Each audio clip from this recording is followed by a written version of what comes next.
जैसे मैंने पहले कहा, जो ऑपोजिशन डेमोक्रेसी में, लोकतंत्र में लड़ती है, वो इंस्टीट्यूशंस के बल पे लड़ती है। मतलब जो देश का लीगल स्ट्रक्चर होता है, जुडिशल स्ट्रक्चर होता है, जो देश का इलेक्टोरल स्ट्रक्चर होता है, जो देश की मीडिया होती है, उसके बल पर ऑपोजिशन खड़ी होती है। वो सब जो इंस्टीट्यूशंस हैं, वो सब के सब सरकार को पूरा सपोर्ट दे रहे हैं। क्यों? क्योंकि सरकार ने अपने लोग इंस्टीट्यूशंस के अंदर बैठा रखे हैं। हिंदुस्तान का आज हर इंस्टीट्यूशन इंडिपेंडेंट नहीं है। हिंदुस्तान का हर इंस्टीट्यूशन आज आरएसएस के कंट्रोल में है। आरएसएस का एक व्यक्ति हर इंस्टीट्यूशन में बैठा है। तो हम एक राजनीतिक पार्टी से नहीं लड़ रहे हैं, हम हिंदुस्तान के पूरे इंफ्रास्ट्रक्चर के खिलाफ लड़ रहे हैं। जब हमारी सरकार होती थी, इंफ्रास्ट्रक्चर न्यूट्रल रहता था, हम इंफ्रास्ट्रक्चर को कंट्रोल नहीं करते थे। 2 राजनीतिक पार्टियों की लड़ाई होती थी, 3 राजनीतिक पार्टियों की लड़ाई होती है। आज इंफ्रास्ट्रक्चर सरकार का पूरा एक पार्टी के साथ है। फाइनेंशियल इंफ्रास्ट्रक्चर उनके साथ है। अगर कोई दूसरी पॉलिटिकल पार्टी को सपोर्ट करना चाहे, उस पर ईडी लगा दी जाती है, सीबीआई लगा दी जाती है, धमकाया जाता है, डराया जाता है। तो फाइनेंशियली मोनोपोली है बीजेपी की, आरएसएस की, इंस्टीट्यूशनली मोनोपोली है।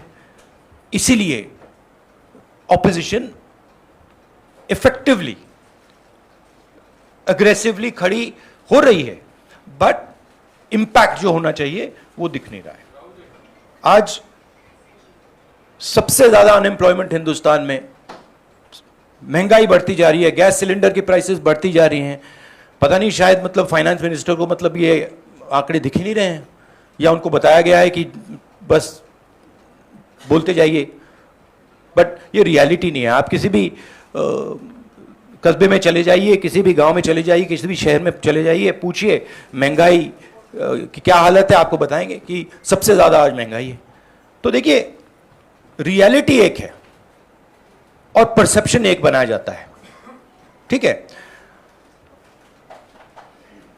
कहते हैं स्टार्टअप इंडिया, ठीक है, पूरा ट्रांसफॉर्मेशन कर दिया। आप मुझे दिखाओ स्टार्टअप इंडिया है कहां? स्टार्टअप इंडिया लोगों को फायर कर रहा है, निकाल रही है स्टार्टअप्स, लोगों को सड़क पे फेंक रही हैं।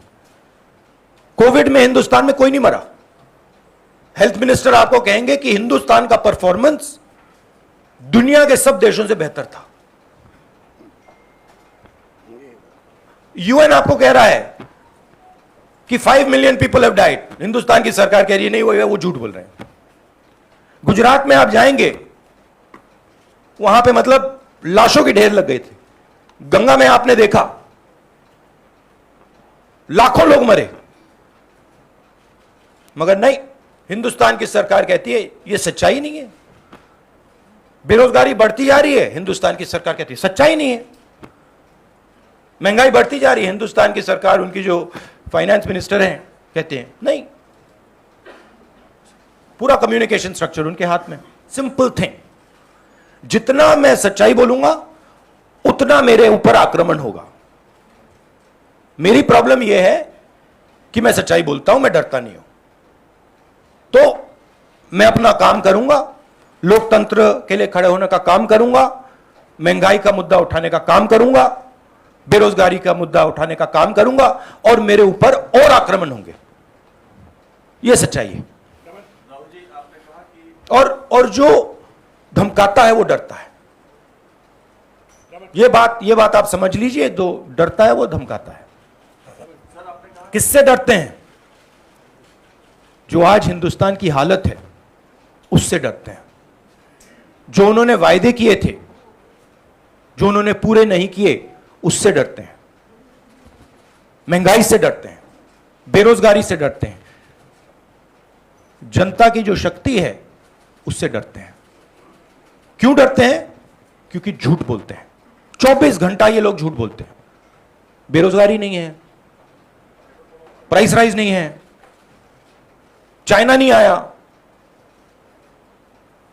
उतना मेरे ऊपर आक्रमण होगा। और मुझे अच्छा लगता है क्योंकि मैं आक्रमण से सीखता हूं। तो जितना भी है मेरे ऊपर आक्रमण करेंगे, मुझे फायदा होता है। I get great Joy when my political opponents attack me. They are not able to understand this. I get great happiness. अंदर से मुझे बहुत खुशी होती है। क्यों? क्योंकि मुझे अपने जो आइडियाज हैं, अपनी जो सोच है, अपनी जो विचारधारा है, वो और समझ आती है। मुझे बैटलफील्ड जो है वो और समझ आती है। लड़ाई क्यों हो रही है मुझे वो समझ आता है, और उससे मुझे बहुत बहुत खुशी होती है।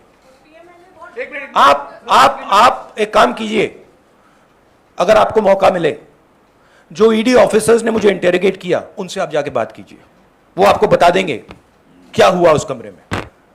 हिंदुस्तान में कोई भी व्यक्ति, किसी भी पार्टी का, non political, political, film star, कोई भी अगर सरकार के खिलाफ कुछ बोलता है, उस पे हिंदुस्तान के सारे इंस्टीट्यूशन का वजन पड़ जाता है। यह कांग्रेस पार्टी की बात नहीं है। मैंने जो यहां शुरुआत की, और देश को शायद यह समझ नहीं आ रही है और आएगी बात, लोकतंत्र आज हिंदुस्तान में नहीं है, खत्म हो गया है। ये गांधी परिवार पे अटैक क्यों करते हैं?